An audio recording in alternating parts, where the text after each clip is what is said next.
right. So again, want to welcome everyone today to our metafiscal review of a new EMIS report that we were able to create for our users in conjunction with and to hope to bridge that communication between the payroll department and the EMIS department, because not every district is created equal into who does what, right? So let me introduce myself. My name is Heidi Dutt. If you are new to your district or new to redesign, you may not have met me before, but if you migrated from Classic, goodness knows you saw my face way too much during trainings. And again, I am still out of the Marion Meta office, and I am excited about redesign, and I am excited about the tools that we're able to create for you and the assistance that we can give you. So with that said, all right, we're going to get started.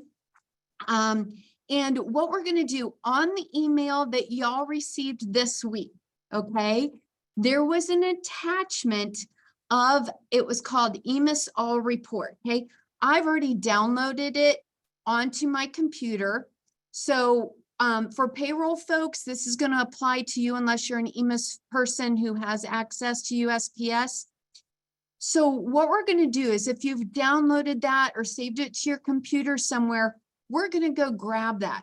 So just to keep everybody on board, the report or the attachment that I sent, okay, is just report definitions. And what that means is it's the structure.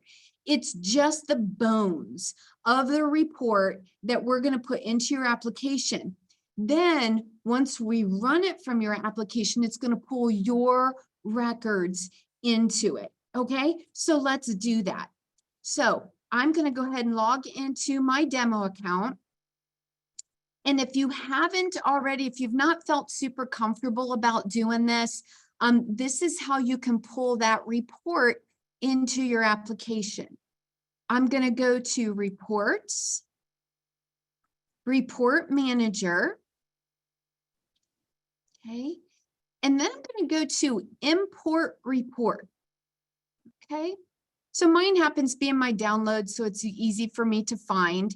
And again, the one that was attached to the email you received this week has the date on the end of it of April 17th. So I'm going to go ahead and snag that report, and I'm going to click on Open. Okay. So when I do that, where'd it go here? Is it still importing? Did I grab it? Let me do refresh. For some reason, it disappeared on me. Let's see if it grabbed it. Oop, I'm not seeing it. I think I got a blurb here all of a sudden. Let me try that again. My apologies. I'm going to grab that report. I'm going to click on Open. There we go. Okay, that's what I expected to happen. It's going to pop up and it's going to pull in the report name. Okay. And then I can add a description if I want. But if you'll notice, the report that we have here, the description, we've tried to make it very clear to you. It's going to be a little hard to read here. It'll be easier in the grid. But basically what this report is going to be a combination of your CI record, okay, your demographic staff, demographic record, and your CK records. And with redesign, your CK record is comprised of two pieces: your position record, and then your compensation record, okay? So we've given it a pretty meaningful description. I'm gonna show you that here in a minute. It's easier to see in the grid once we load it. But then I'm gonna put a tag in it. I'm gonna explain what a tag is, but it's gonna be a little easier to see against once I get this saved. I'm gonna just label this as a tag of EMIS. Okay, it's like a shortcut. When I click on Save, I will then be able to go in, and I'm going to filter by the reports that I pulled in, but I'm also going to filter by, if you use the percentage sign and I type in EMIS, that percentage sign is like a wild card. It says anything that has this criteria in it. Okay. And you'll see here, I have a Meta EMIS All Employee Position and Compensation Record. Remember, I put a tag on there named EMIS. Yep. Well, there that is. So I can use that as a shortcut when filtering. Okay. And then here's the description I wanted to show you. So I'm going to go and collapse this up a bit because the description, I got a little verbiage on just so it helps everybody out. Okay. It states CI record. So it's the staff demographic, and CK, staff employment. Okay. EMIS related report. By default, okay, this report excludes any employee or position record, hold please, that are flagged as archived. So in other words, it's not going to bring in any employee that we really don't want to see, right? Because we note now that if an employee record or a position record is archived, it doesn't get picked up by the data collector, right? So we went ahead and excluded that from this report, okay? So before I show you the report, okay, let me tell you kind of what it's about, okay? We were able to, Metafiscal was able to go into the application and pull out just the records that impact EMIS. So all EMIS related fields are going to be on this report, okay? The second thing that we did was we went in and organized the report to show it in the pecking order, right? So that pecking order is what? Employee record, then the position record, and then the compensation record, right? Because each are dependent on each other for reporting in the data collector, okay? So we're going to show you how this report is laid out, okay? So once we have our report into our application, okay, we've shown you how to import that. Before, because we like suspense, before we show you what's actually on the report, I want to show you something really cool that we came across, okay? So now this is going to be for payroll folks, but hang tight. It has implications for our EMIS folks. So this is a little tip. For our payroll folks, if you go into System, Custom Field Definitions, okay, I want to remind you of something. Let me do a duplicate here. And within our custom demo, everybody's used to me picking on Daisy Duck. Oh, we don't have Daisy in this one. Let me find somebody else here.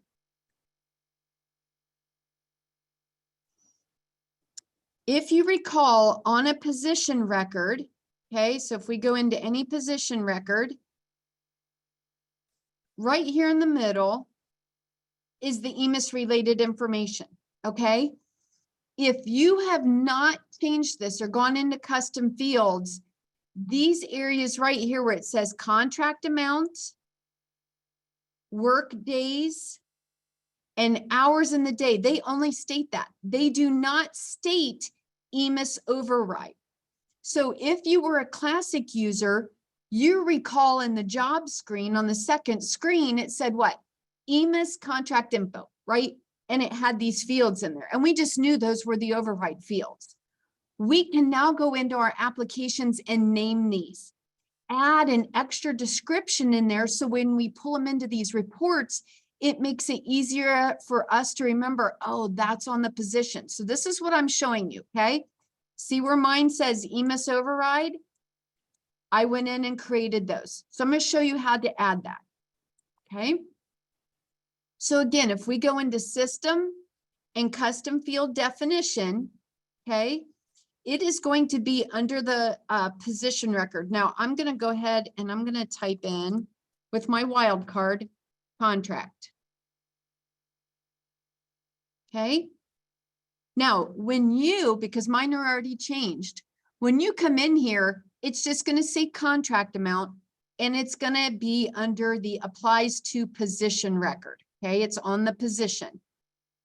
All you have to do is click on edit and come right down here to the display name. See where it says EMIS override?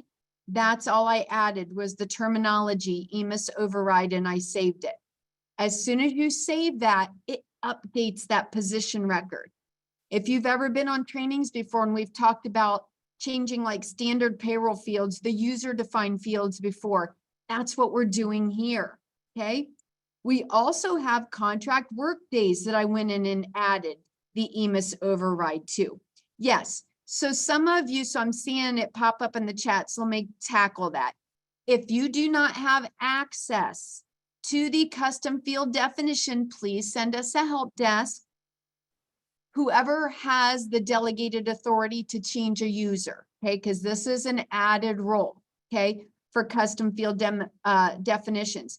If you're an EMIS person, you probably do not have access to this. So you're going to have to let your payroll folks do that, okay? So again, we can get you access to this area.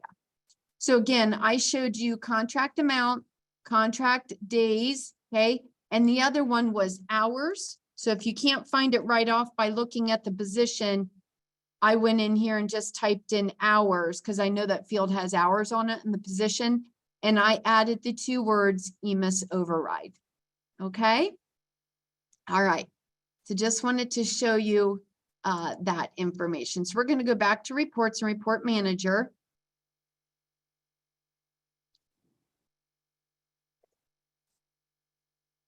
Okay. And here's the report. Okay. So here's how we're going to do that. Now, since this report is in my report manager, I'm also going to see this on my homepage, right?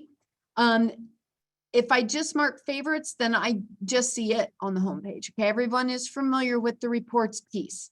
So let's look and see what this report is going to do for us. Okay, I'm going to go ahead and choose default so it clears out all of my entries. When this report was created for you, it is created with the Excel data format. Okay, so it pulls in all fields, not in a funky order. It's not PDF. First of all, if we did it as PDF, it is going to look like a hot mess. Why? Because we've got like 50 columns on there. Okay, so I'm just saying you are not going to run that as a PDF report. Okay, you can actually go down here and enter your name in it, or the period that you want to run it from. Maybe you're running it for April of 2023. You can put that date in there. Okay. So again, want to let you know that this is already set up for you with Excel data. Let's look at the query options. Okay. So when you come into this report, now, again, this is kind of a template report. When we created this for you, we gave you the higher level query options. Okay. You can always go in and customize this form and add another query if you want. But need I remind you, don't limit yourself. We like things in a nice box with a bow on top, right? But sometimes we want to see the bigger picture. Because we're going to be able to run this report in Excel data, remember, you can get that great big report and do all kinds of filtering there, right? So you may want to do quick queries here just to maybe pull out your 230 codes, or maybe your 502 clerical codes, or maybe you're just transportation, and you can do that. But we just want to remind you that if you run it for everything, okay, which we have some really large districts, they may not want to, they may want to drill it down, okay? We can always add some other fields here. Okay, that's set. EMIS position codes. Let's say we wanted to run that for our 230s and our 212s. Okay, this is how you would put a multiple query in.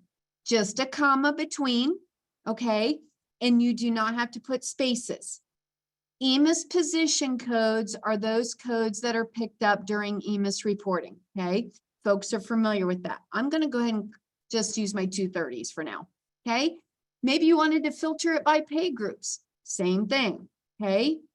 Last paid date, we saw that as an optional option, but I've only used it, I think, once in here, but we left it because we thought it might be useful for someone, okay? Compensation start dates. Now, I urge you, if you use that option, here's why. Maybe you want to pull your teachers, right, your 230s, and their start date is August 15th. But you have a teacher that really doesn't start until what? August 30th. Maybe they were a late hire. Well, you could potentially exclude them, right? So I would wait. Don't drill down your filters too far here if you can do it in your main sheet, okay? And then appointment type, classified or certified. Maybe you just want to see your certificated employees, okay? And maybe just the 230s. So you can use multiple queries, okay? So I'm going to hit pause right now. And I'm going to ask my team, is there anything that we need to address for the good of the cause for everybody? Or are we under control? We're under control? Awesome. Thank you. Okay. So let's go ahead. I'm going to filter it just by certificated. I said I was going to do 230, but I have a right to change my mind. Sort options, it's not going to matter because we're doing Excel data. Sort options laugh at you when you do that, when you do Excel data or CSV. So we're just going to ignore that. I'm going to go ahead and generate my report. Now, while this is running, okay, how cool is this, right? I know we get geeked up about this stuff, but this is now a report when we show you this that you're going to be able to use in conjunction with any error report that comes out of the data collector, or even better, the meta cross-check, right? So many of you are using the meta cross-check product, which is fabulous. This is going to give you a sheet. Where did it go? Oh, it's opening on my other screen. Hold, please. Can you all see this now? The spreadsheet? Sweet. Thanks, team. Okay. So let me blow this bad boy up. I'm going to explain this here. Okay.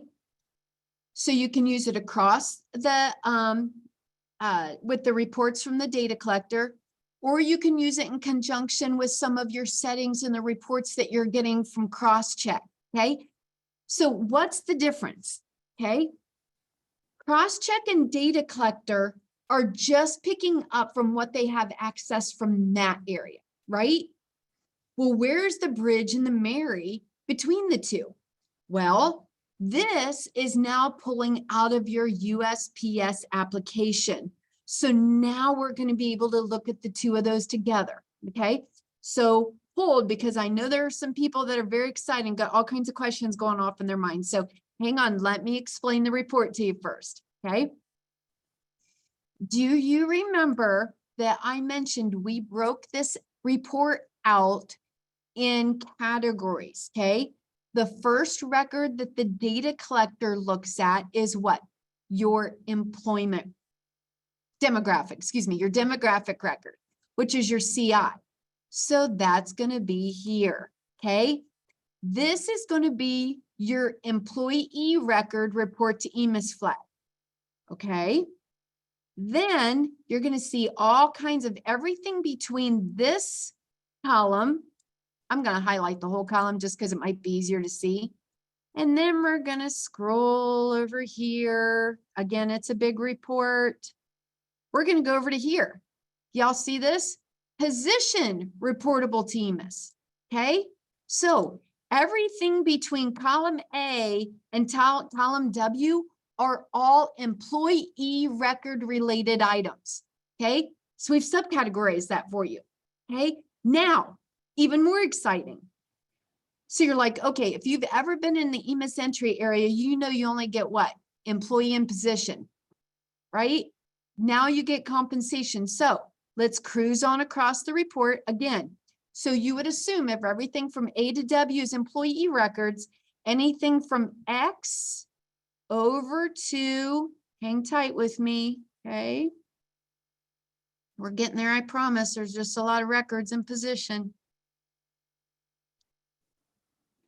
Right here, BD, okay? So this column here starts all of our compensation information, okay? So as the report stands right now, as the report definitions that you're loading into your application stand right now, we've got you subcategorized out. Employee records, position records, compensation records, and if they're dependent on each other, you should be able to drill down to one employee and see their full EMIS history. Would you agree? Yes. Okay. What's super cool, so there's so much more cool about this, but this is going to be the compensation stuff. I'm going to get into more filtering with you. Okay. But this is going to talk who's contract, who's not. We did not limit this to just contract employees. This could pull in non-contract employees because we have a lot of districts that are reporting non-contracts, right? For example, Jane Doe is a music teacher. She teaches at 2 different buildings. that second compensation is a non-contract, right? For many of you. So that's why we did not limit this report for you, okay? So all kinds of information here. Now, let's scroll back. Sorry for the free ticket to ride, okay? Again, maybe you want to come in here and say, I only want to see the employee records that are true to report to EMIS, right? Because if they're not, and they're still teaching for you or still working for you, are you getting a missing staff error? You sure are, right? If you didn't report them as separated last year. So if you're not familiar how to use Excel, I'm going to highlight row 1 and I'm going to go up to my sort and filter, and I'm going to go ahead and just throw in a filter for this. Okay. So my first thing is going to be, I'm going to come in here and I'm just going to filter to those that are true and done. Because if I have any terminated employees, if I have anything along that lines, right, they're going to be false. So let's get rid of the noise. Okay. You can come in and also do fancy stuff like sorting by employee name or what have you, but that's all stuff y'all can figure out on your own. Okay. Then remember, I have a dummy account or a demo account, so you're going to see both credential ID and non-certificate ID. So don't throw darts. It's just because of our silly little system. Okay. Then if I go over and let's say, okay, this is all employee stuff. This is all fine and good. I'm going to go over to my position stuff, right? And here's my bread and butter, right? My EMIS position code. So instead of doing the query back in USPS, now you could, okay? I'm not saying you can't. I'm just saying don't limit yourself. Let's say we come in here and you're like, I want to look at all position codes 230. Well, let me unselect. See, I get that excited too. I'm going to select all my 212s. I'm going to select my 230s. And just for grins and giggles, let's select my some clerical. Okay. Great. Now I've got these in here. Okay.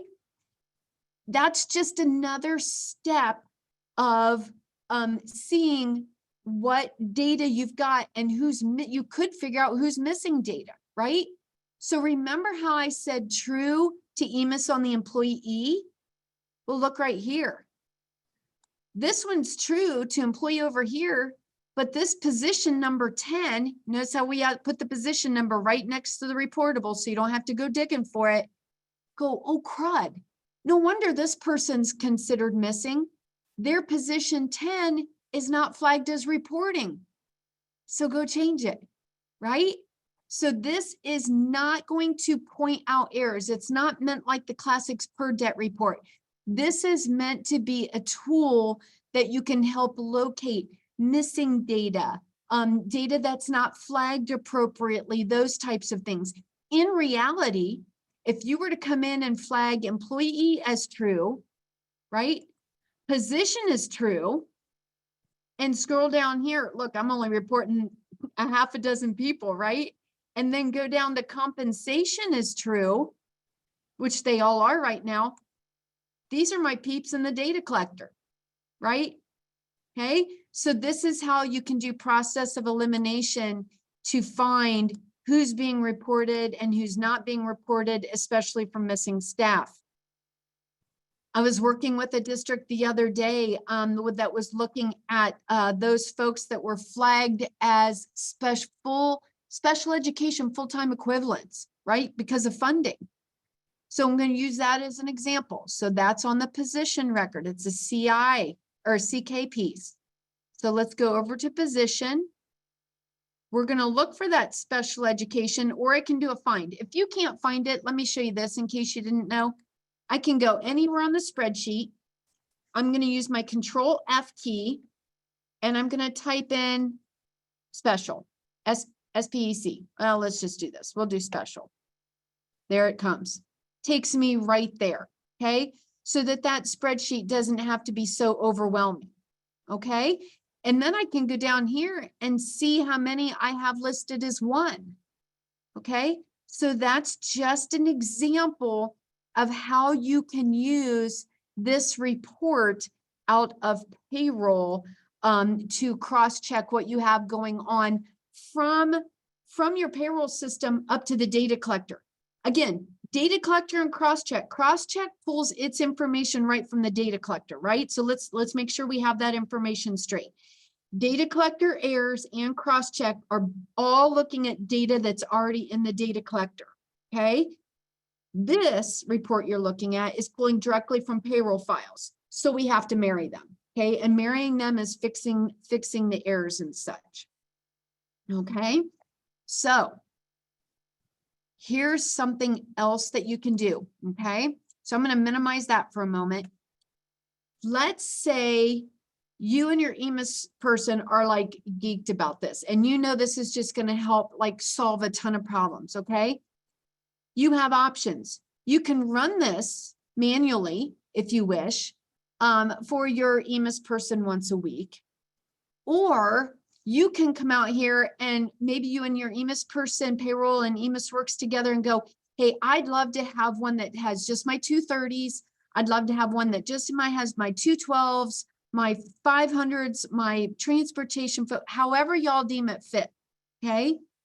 And I'm going to show you how you can automatically send that to them without you having to manually do it, okay?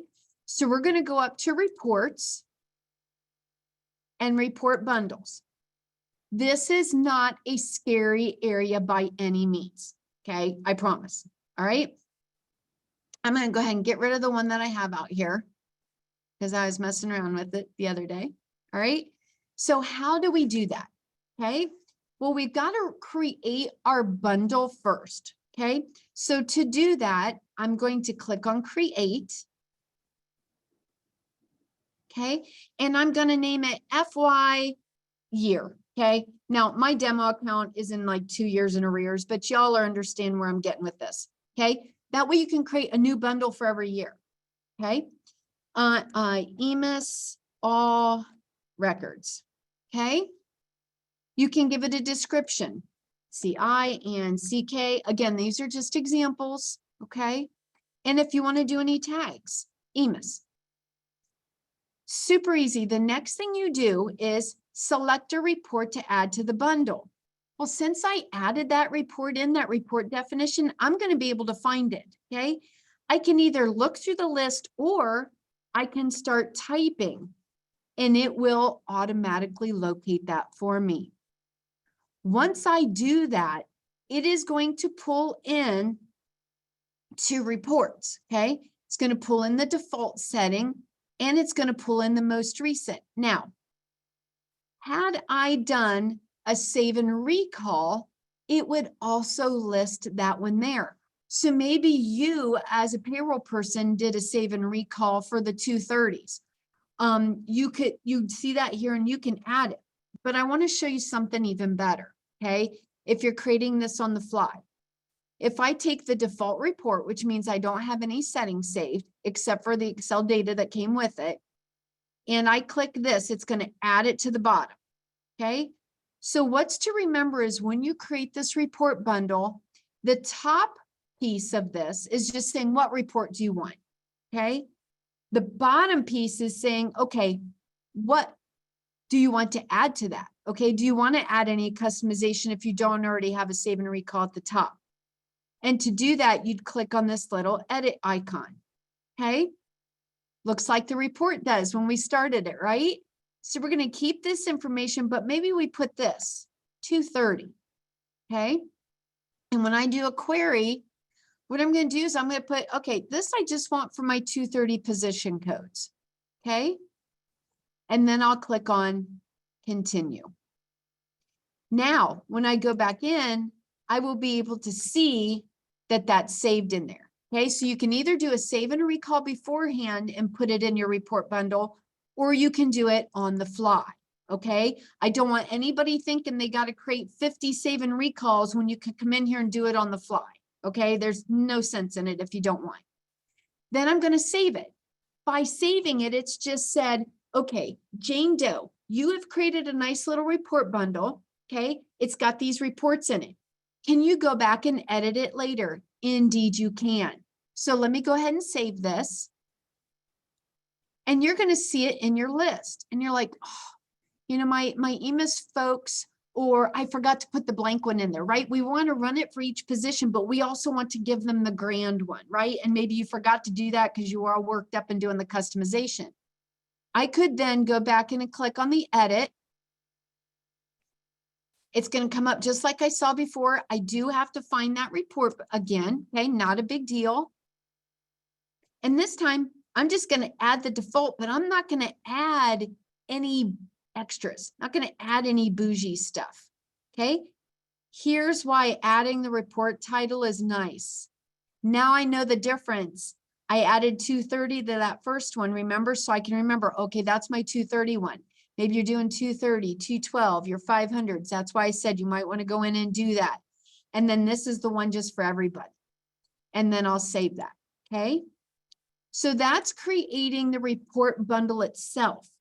Now we're going to schedule it, right? To go to your EMIS peeps. Maybe you have one that your superintendent wants to see, or your transportation coordinator, right? Or your principals, okay?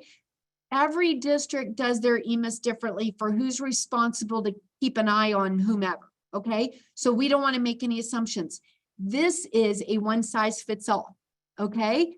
So then what we're going to do is, we've got that all set. We're going to come in and we're going to schedule it. You have several different options that you can use when scheduling a report bundle. You can use a cron expression. If you ever need or want help creating a cron expression, please reach out to our team. We are more than happy to help you do that, okay? There's some free links out on the SSDT wiki. Maybe you want to send one every Sunday evening, right, to your EMIS person, so they have it Monday morning when they come in. Okay, so that's what a cron expression is a certain time or period that you want something recurring, okay? An event, okay, when I was in here playing around in the payroll area, I thought, well, an event that you could use is maybe every time you post payroll, okay? Maybe you want to send one out. It's random, but it's just an event. So if I came out here, you're going to see, if I click on event, there's a whole list of events. And this can be quite overwhelming if you're not sure what it means. But honestly, I just typed in post and I found this one. Payroll post completed.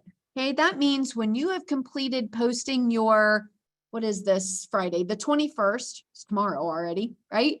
Then once you completely post that, that could be an event. And it will fire off these reports to your EMIS folks, okay?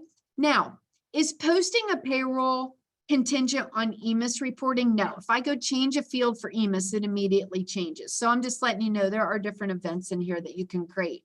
You can also do it when you close your month, but you may be a district that doesn't close your month till a whole month in arrears because of absences and attendance and that. So just be mindful, there are some options for event. Okay. And then if you do event or if you do cron, you'll notice that there's a place to put the cron expression, which we would help you with. So let's talk about this send output file before I get into immediate. Let's say, so this is going to be the email address of the people that you want to send this to. So I'm going to send it to me.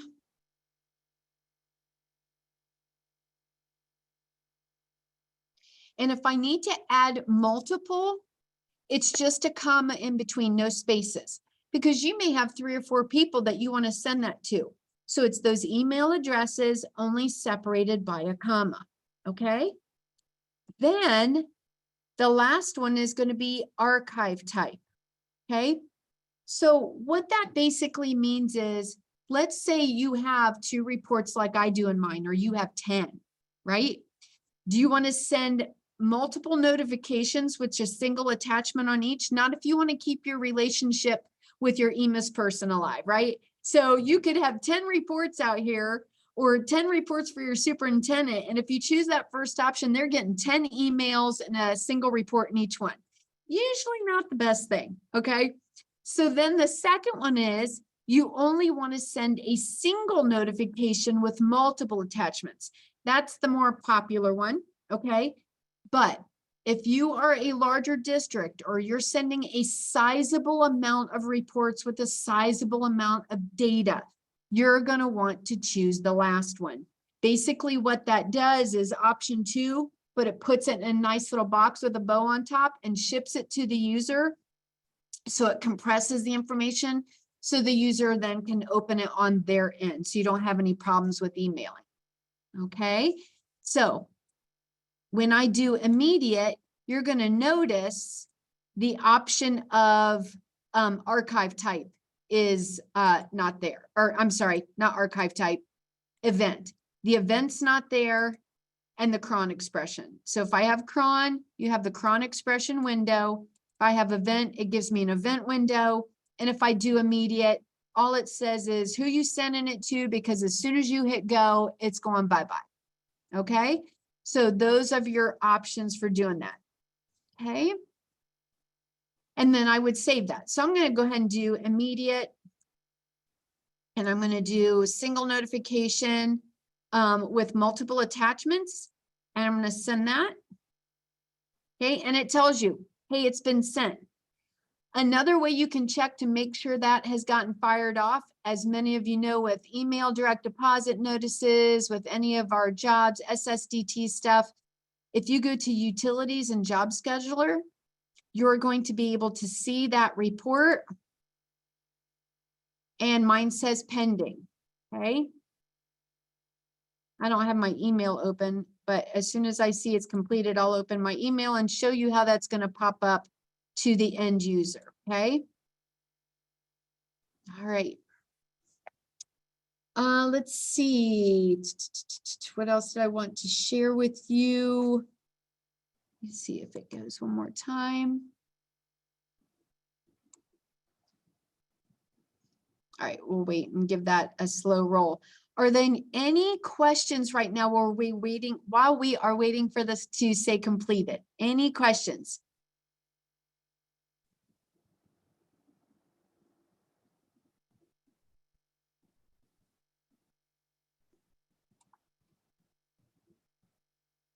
I know it's hard to get excited about EMIS. Even EMIS people will tell you that.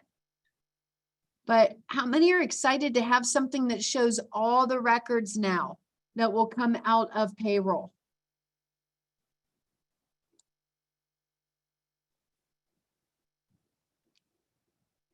No one? No one's excited at all.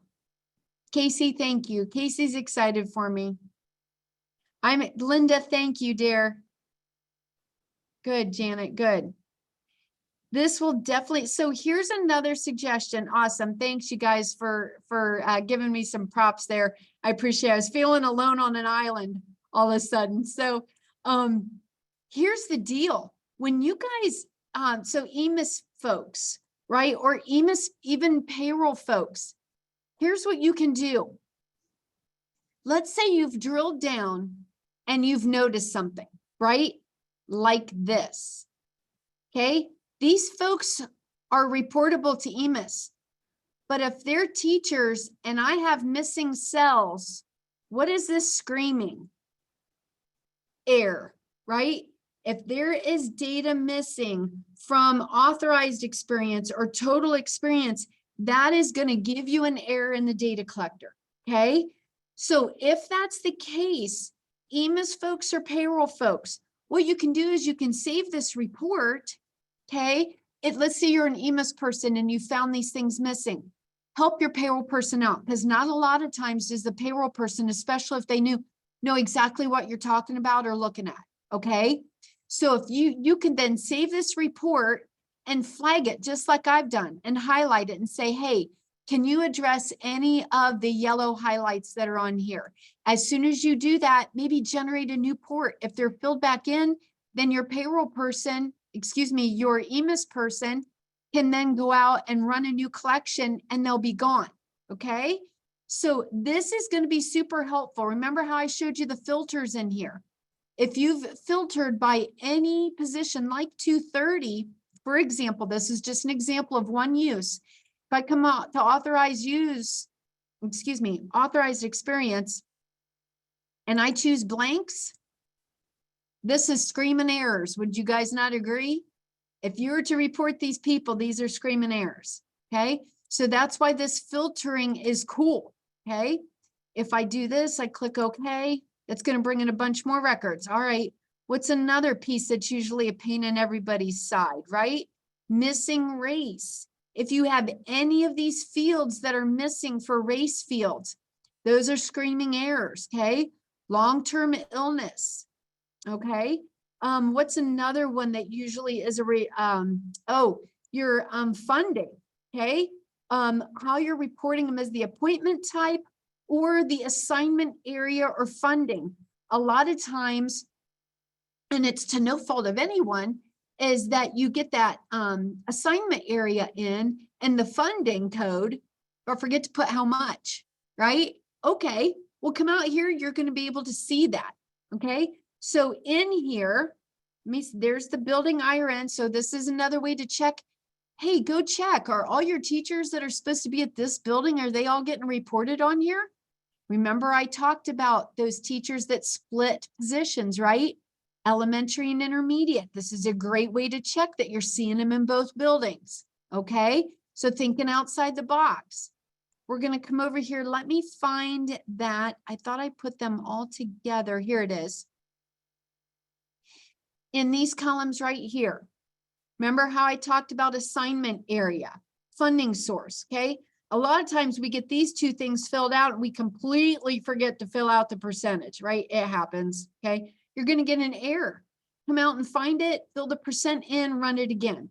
I think this is going to help you guys exponentially in not only locating what's missing out in the data collector, but helping payroll and EMIS people together and giving your payroll folks something to go on, say, just tell me what I need to fix for you, right? And vice versa. If you're a payroll person, you're like, hey, I'm not sure, I've got Jane Doe. You come out here, you filtered by these employees and say, what am I missing on these people? They're new, right? That's another thing. If you have new staff that you enter every year, you could drill down to those new staff here, give it to your EMIS folks and say, tell me what I'm missing, because these are all the fields that are available. They could fill in the blanks. You go back in, do your business, run a new collection, and good. All right. So my understanding correctly that this report will pull regular positions, R's. It'll pull all of them. It'll pull R's, S, and T's, all of them. So then you can filter by that. So that's a great question, Miss Mary Smith. So let's go over there. That is housed on the position record, right? So column X starts our position. So we're going to look for our position type. Right here you go, Miss Mary. In my demo district, I have R's, S's, and T's. It's going to pull them all, my friend. And so Mary, let's take it a step further, okay? Thinking outside the box. Filter by your R's, then filter by your building IRN, right? And then you can filter by the types that are in that building. Do a head count. Yeah, right. Yep.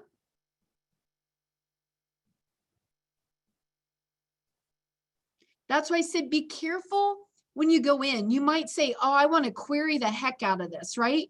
But be mindful. I have found most of the time when I experimented with a couple districts, not putting any queries in has been the best thing, because then you can drill down more here once you have the spreadsheet.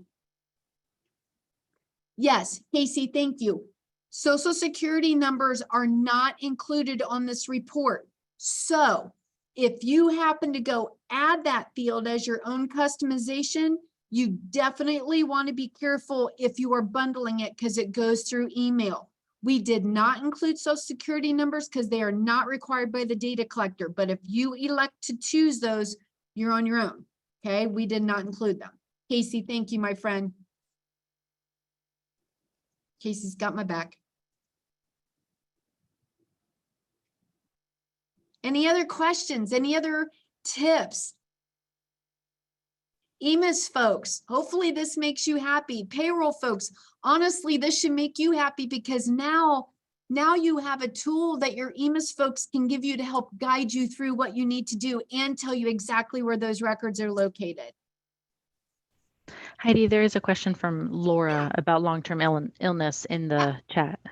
Yeah, great. Thank you. Laura, if you have a long-term illness days error, is there a way to determine what is showing in the data collector compared to payroll?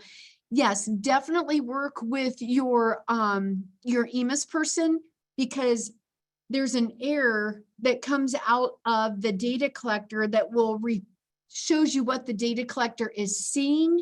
Then you've got to come back and compare that to long-term illness. And then, Laura, it actually goes a step further. You actually need to start looking at the calendar or attendance days and absence days. So even though the data collector could say, hey, this is an error, we're only seeing this, and maybe you're seeing 32, right? And your count is right, you might need to make some adjustments under core and adjustments under EMIS days. But again, if you have that situation, you kind of have to take several pieces of data. Just this report will not fully pull those details in for you, because you have to go, like I said, look, see if they had a calendar attached to them, look and see if they were given attendance days. If they were eligible for benefit days, then you have to look at those absences as well. So that's a very good question.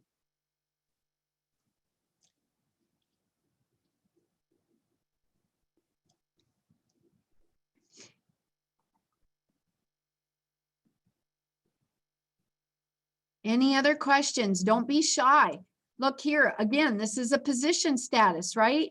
Maybe you've got somebody, so of all of our meta districts, some of our districts do override for separated staff. Some of them don't. Let's say you didn't get them captured this year before the final staff collection. So you're a district that doesn't do an override and you put the dates in so they're carried this next year for separated. Here's your EMIS position status, your U's, your C's, your I's, your long-term illnesses, your agencies, stuff like that. Correct.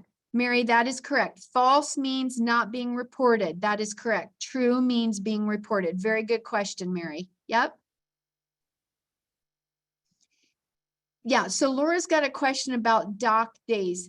Doc days are considered an absence, but I might need to pull on my other meta team resources, as it says it looks like sick days and counts those, but what about doc days?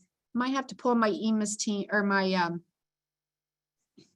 meta team here to see if doc days are included when it looks at EMIS long-term absences.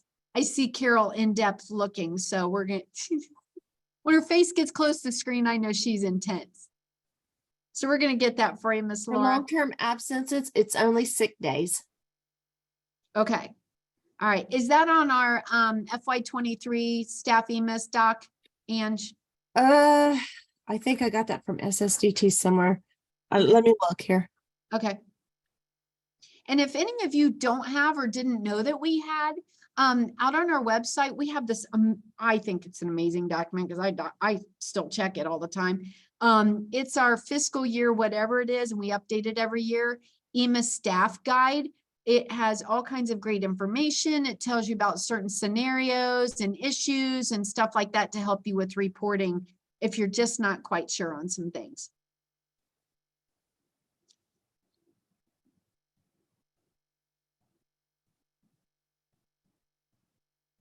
Any other questions? These are great questions. We want you to be able to use, this document. So, it's hopefully everybody was able to get it uploaded okay. If you couldn't and you just weren't sure, we are going to have this recorded. We'll have it out there, but y'all know you can give us a holler and we'll help you import that sheet for you, or even help you in getting a report bundle set up so your EMIS people can be getting that. This is an exchange. Awesome. Thanks, Linda. Hey, Heidi, as far as long-term illness goes, yeah. I mean, it does state, it could be an employee is being docked. I mean, are they being docked because they're on leave and they don't have any sick days left? So is that why they're being docked? And if so, because it says, those 15 consecutive days for long-term illness, it could be they might be on disability, it might be unpaid leave, paid leave, family leave. So as long as it's 15 consecutive, I don't think it really matters. And is the data collector looking at doc types, or is it just looking at absent? You know what I'm saying, Carol? It Like, looks at absence. Yeah. So if they put a doc in there, they might have to put an absent date in for them then, as sick. See what I'm saying? No, all they have to do is put in an absence record in the attendance, and just the Yeah. type would be doc. So they don't Okay. have to put in two different, they just have to put one that says absence and doc, and the data collector will look at the absence record.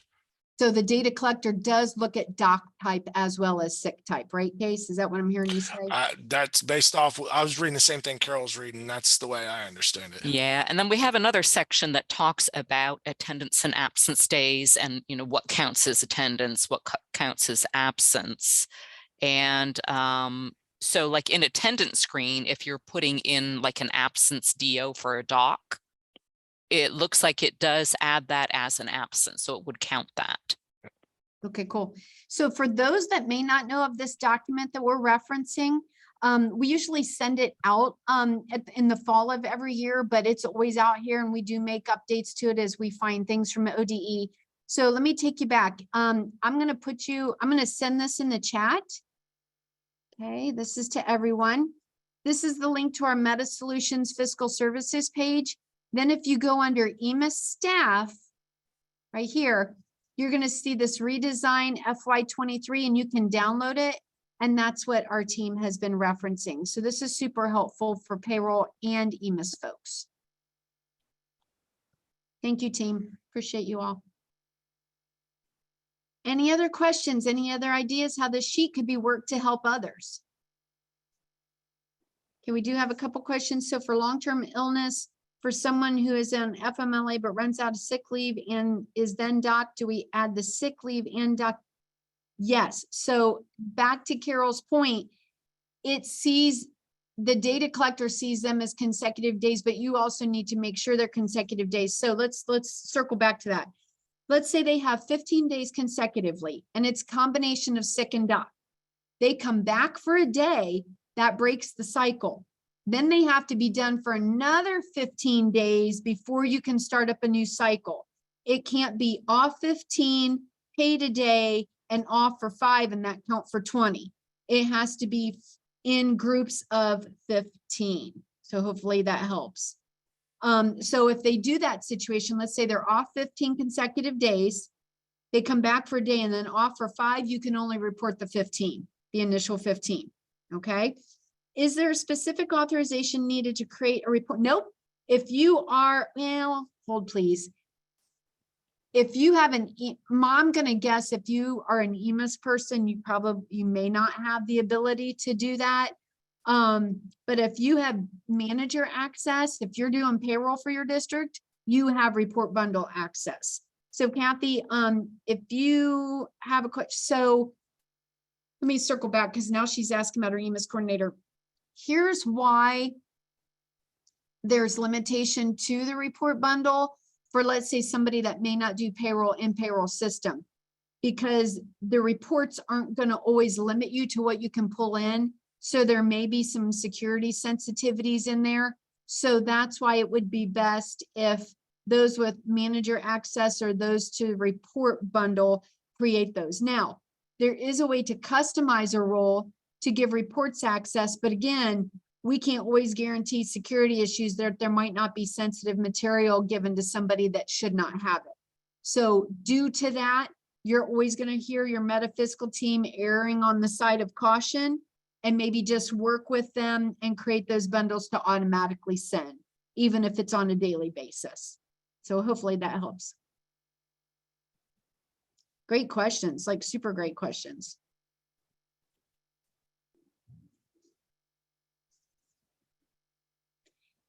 Anybody else? Is there anything that I can review? I feel like I'm already like Speedy Gonzalez sometimes when I go through stuff, but I'm more than happy to go back and cover anything on this report. And if not, we won't belabor it. We'll let y'all go, but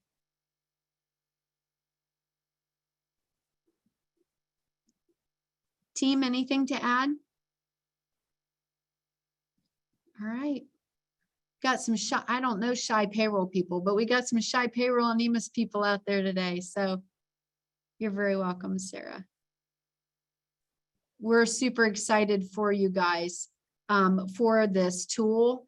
Right now, this is a meta created report. So we're pretty excited to share that with you. I'm just going to leave it at that. So we're pretty excited to share that with you so that our districts can have the best EMIS reporting and great funding for their schools, because that's the important piece at the end of the day. So, all right. Heidi, there was a question real quick. Yeah. Could you review CJ records from Robin? See, Robin, if you want to send me an email, this training is specific for just this report. Or you can send that in and we'll do it as a roundtable for sure. But we want to try to keep this review specific to, I will say, and Robin brings up a good point, CC and CJ records are not included on this because they're not a part of payroll necessarily. So actually Robin brings up a really good point. CC and CJ are not going to be on this report definition that you just downloaded. But Robin, please feel free to send us an email and we'll get that covered for you, okay? And then there was another question. Can you share one more time how to get the email report into redesign? Sure can, absolutely. All right, so the report, we sent the report definition to that email. If you did not get it, or if somebody maybe forwarded you the information and that report definition was not attached to it, reach out to us, okay? Actually, it's probably something we can put on our website. Stephanie, I'll tap you and maybe we can get that out on our website under the EMIS stuff. But once you get that report definition, you're going to go to Reports and Report Manager. Then you're going to click on Import Report. You're going to find it wherever you saved it. You may have saved it to a folder on your desktop. Mine, I just put in downloads. It was just easier to find. I'm going to go ahead and grab that report and click on open. You want to make sure that it has this on the end, okay? The RPD JSON file. It's where Jason gets all kind of love when we do reports, okay? I'm importing that report and I'm just going to give it a tag or a shortcut that says EMIS. I know, Jason, you love those reports. We're all about Jason. Not really. He's super, but just the reports we like to give him credit for. All right. And then it's going to save right here. Okay. Meta EMIS all. You can either find it by pulling in your username or you can use that wildcard feature, okay, to search for it. And then you just click the downloads. You're also going to see this report on your homepage. So these also land in two places, there or on your homepage. There's just no easy way to filter from your homepage unless you have it marked as a favorite, but it can be found right here. Meta EMIS all. Okay. Yay, Linda's already running the report. Do you guys remember when we did our 3-day training? Virtual chocolate to Linda Cannon. All right, we're giving out virtual chocolate. We're going to bring back the virtual chocolate days. We like audience participation. Hey, I know, right, Linda? We love hearing good comments, okay? So if you guys start running these and you guys find stuff or you find cool ways to find stuff, please let us know because we would love to share it with everybody else. It's one of the reasons that we do our roundtables, so we can share good news with everybody else and helping everyone to process stuff better to make their lives easier, okay? All right, that's all I have. If our team doesn't have anything else. Hey, Heidi, I was going to tell you in the roundtable that we just did for last reporting for L reporting for EMIS, I did touch on the CJ and CK record. Perfect. So it should be out there. I think it is posted now. Okay, let's make sure of that. Let me take a peek. So I think it was Robin. Robin, thank you, honey, for asking about that question. If you go to that link that I sent you guys right up there and click on roundtable discussions, and if you go into USPS, It's the one that Ange just did, and that would have been April 23, right here. Yeah. April 11th, 23, review of final L, Robin, and that's got a blurb on CC and CJ. Thank you for that reminder, Ange. You're welcome. Cool. Yes, you're right, Michelle. CJ records are also covered on this document that we just covered. Yep. You're very welcome, Robin. All right. Any other questions, comments, anything for the good of the cause? Sweet. All right. Thanks everybody for their time. Have a great day.